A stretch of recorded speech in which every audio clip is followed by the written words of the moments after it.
Ndagusoje cyane mukunzi wa Davis Entertainment, reka nkubwire ngo komeza ugire ibihe byiza aho waba uherereye hose haba mu Rwanda cyangwa se hanze yarwo. Turagarutsira amakuru yacu rero, amakuru ugenda ukurikira buri munsi ajyanye n'imyidagaduro. Mu makuru yacu y'uyu munsi rero turaza kugaruka kuri izi ngingo z'ingenzi zikurikira. Turaza kuba twarebera hamwe ubusobanuro Kiresi Ize yatanze ku mafoto yishimanye n'umusore yateje akaduruvayo hano ku mbuga nkoranyambaga. Benshi bavuga bati ese Kiresi Ize yaba yerekanye ko ari umutinganyi? Ibyo byose rero turaza kubirebera muri aya makuru, ndetse turaza kugaruka kuri Bruce Melody aho ari kwifuza gukorana indirimbo na Juliana Kanyomozi. Ibi byose rero tukaba turabirambura mu kanya, ndetse muri aya makuru turaza kurebera hamwe abahanzi batandatu bazamuye umuziki nyafurika ku rwego mpuzamahanga muri uyu mwaka w'ibihumbi 2023. Amakuru arambuye rero ni mu kanya. Reka amakuru yacu tuyahere kuri Kiresi Ize. Ni amafoto rero atatu agaragaza mu bihe bitandukanye Kiresi Ize ari kumwe n'uyu musore ku mazi barya ubuzima n'ahandi bari ahantu hihariye baganira ibyunguka. Ukoresha rero izina rya Wamu Negro kuri Twitter yanditse avuga ko ashingiye ku buryo yabonye Kiresi Ize yatangiye gutera ikirenge mu cyo Mico the Best uherutse kwigaragaza mu ijipo y'abagore. Yanditse agira ati imibare rero ikomeje kwiyongera nyuma ya Mico the Best n'abandi barakigaragaza. Kiresi Ize rero yabwiye itangazamakuru ko ari amafoto yasohotse mu gihe yarari mu Burundi mu myiteguro cy'igitaramo azahakorera mu mpera z'uyu mwaka. Ibi rero byatumye atabona umwanya wo kubivugaho cyane mu itangazamakuru, ariko yasanze byarafashe indi ntera bituma yiyemeza kubivugaho. Yavuze ko rero yagize ati natunguwe n'amagambo yavuzwe kuri ariya mafoto, ariko kandi ngo kubera ko yarazi ukuri kw'ibintu nta cyamuhungabanyije mu buzima bwe. Kiresi Ize rero wamamaye mu ndirimbo zirimo Inana avuga ko uriya musore bagaragaye bari kumwe ari mukuru we usanzwe utuye mu Bubiligi. Yavuze ati rero uriya ni umuvandimwe turi kumwe mu mafoto, ni mukuru wanjye tuvukana mu nda, atuye mu Bubiligi. Ubwo rero yazaga mu biruhuko inaha nibwo twafashe ari amafoto twishimye nk'abavandimwe bavukana, cyane ko abantu baba hariya abenshi barishimisha mu buryo utasobanukirwa. Akomeza ati rero navuye mu byo gutegura ibitaramo mu Burundi nsanga ku mbuga nkoranyambaga ibintu byafashe indi ntera. Uyu muhanzi rero avuga ko yagiye yakira ubutumwa bw'abantu benshi umunsi ku munsi bamubaza ibijyanye n'uriya musore bagaragayemo bari kumwe. Kiresi Ize rero atangaje ibi mu gihe ari kwitegura igitaramo kizabera muri imwe muri hoteli za hariya mu Burundi mu rwego rwo gufasha abarundi kurangiza neza umwaka w'ibihumbi 2023 no kugira intangiriro nziza za 2024. Kwinjira rero no kwishyura 20 by'amarundi mu myanya isanzwe, ndetse n'ibihumbi 50 muri VIP by'amafaranga y'amarundi. Junior Giti rero ureberera inyungu za Kiresi Ize aherutse kubwira itangazamakuru ko bamaze kwitegura kujya gutaramira mu Burundi, kandi ko iki gitaramo bazakora bacurangiwe na DJ Shinki uri mu bakomeye mu gihugu cya Kenya. Yavuze ati rero ni igitaramo ikidasanzwe kuko Kiresi Ize niwe muhanzi wa mbere wataramiye mu Burundi n'imipaka igifunze. Icyo gihe rero yagiyeyo afite indirimbo 3, ubagiye kujya afite indirimbo zirenga 10. Urumva ko rero ari igitaramo cy'urwibutso kuri we. Junior nanone avuga ko batangiye ibiganiro na DJ Shinki biganisha ko kuba bakorana indirimbo mu rugendo bombi bazakorera mu Burundi. Ati rero Shinki niwe uzacurangira Kiresi Ize mu gitaramo. Bishoboka cyane ko rero indirimbo bahuriyeho bombi izakorwa cyane. Reka amakuru yacu tuyakomereze ku bahanzi batandatu bazamuye umuziki nyafurika ku rwego mpuzamahanga muri uyu mwaka w'ibihumbi 2023. Global Citizen yasohoye urutonde rw'abahanzi batandatu bo ku mugabane wa Afurika babashije kuzamura umuziki nyafurika ku rwego mpuzamahanga mu mwaka w'ibihumbi 2023. Uru rutonde rero ruriho abariho Burna Boy, Davido, Rema hamwe n'abandi. Mu gihe rero habura iminsi 30 gusa ngo umwaka w'ibihumbi 2023 2023 ushyirweho akadomo hasohotse urutonde rugaragaza abahanzi nyafurika bazamuye umuziki wo kuri uyu mugabane bakawugeza imahanga mu mwaka wa 2023.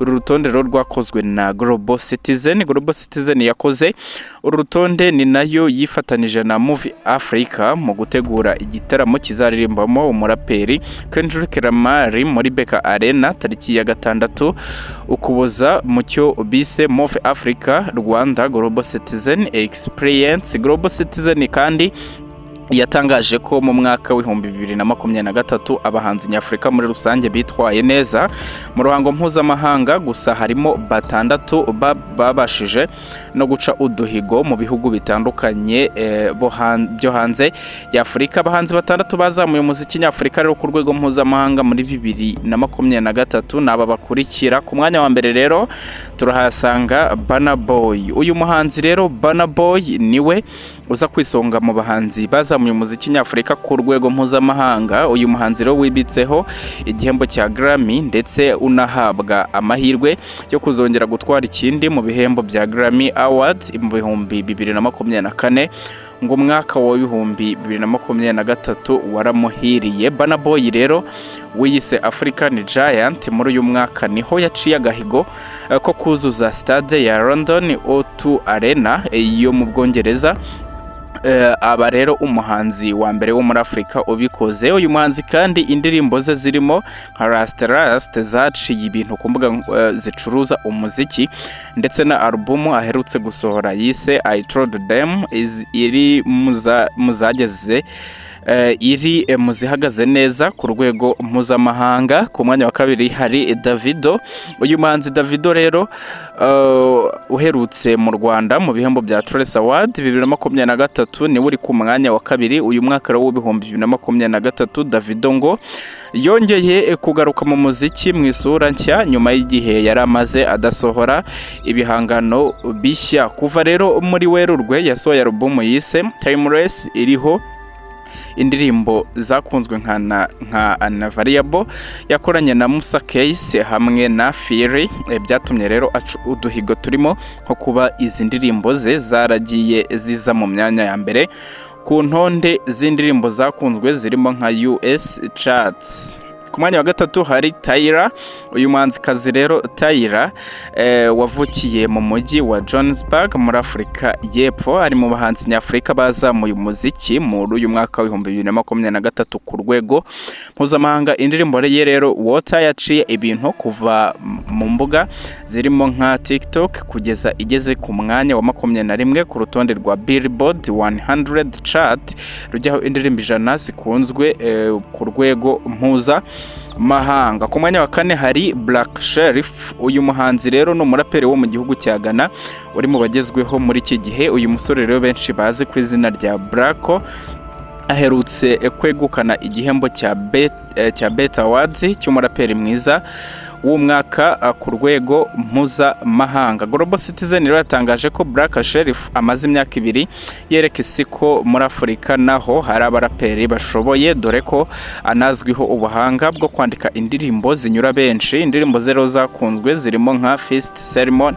Second Ceremony yanasubiranyemo na Burna Boy hamwe na Kwaku The Travel, yatumye rero yamamara ku rwego mpuzamahanga. Black Sherif w'imyaka 21 nyuma yo gusohora album yise The Villain I Never Was aherutse guca agahigo ko kuba umuhanzi wa mbere wo muri Ghana waririmbye mu gitaramo cya Wireless Festival in the UK cyabereye mu Bwongereza muri uyu mwaka. Kandi Black Sherif yanaririmbye mu bihembo bya Mobile Awards. Ku mwanya wa gatanu rero hari Rema. Uyu muhanzi rero nawe uyu mwaka wa 2023 yawigaragajemo ndetse ibihangano bye bimenyekana ku rwego mpuzamahanga, byose abikesha indirimbo ye yakunzwe yitwa Calm Down. Iyi ndirimbo yatumye Rema yandika amateka kandi yaje kurushaho kwamamara ubwo yayisubiranagamo n'icyamamarekazi Selena Gomez. Yatumye rero Rema ahitaba umuhanzi nyafurika wa mbere ufite indirimbo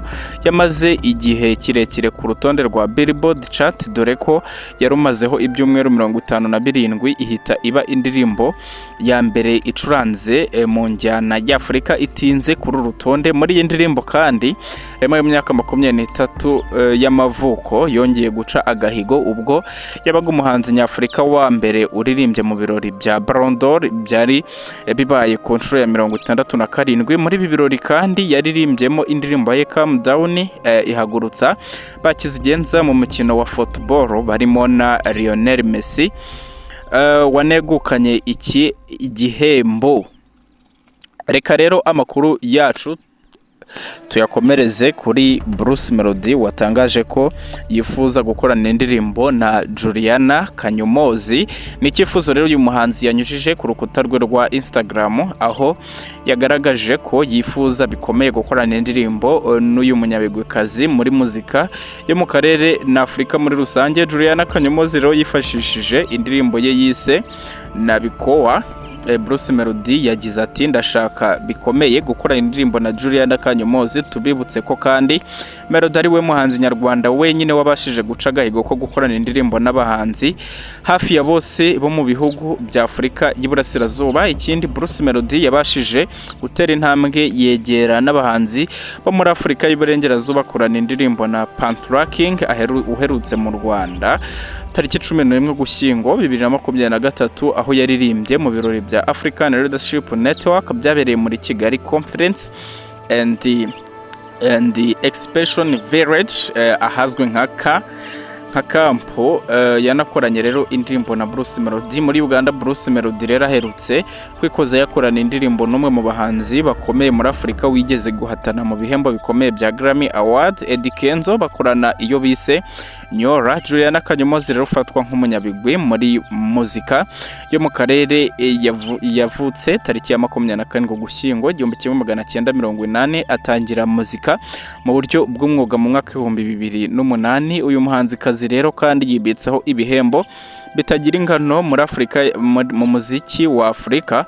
Urugero rero nko kuba ari we muhanzi wa mbere wabashije gutsindira igihembo cya Peer of Africa Music Awards n'ibindi bigiye bitandukanye. Reka rero ngushimire wabanye natwe muri aya makuru y'uyu munsi. Amakuru yacu nakagaruka nkwibutsa ko ari Davis Entertainment aribwo bwa mbere wakora subscribe kugira ngo tujye tubana buri munsi. Turabakunda cyane.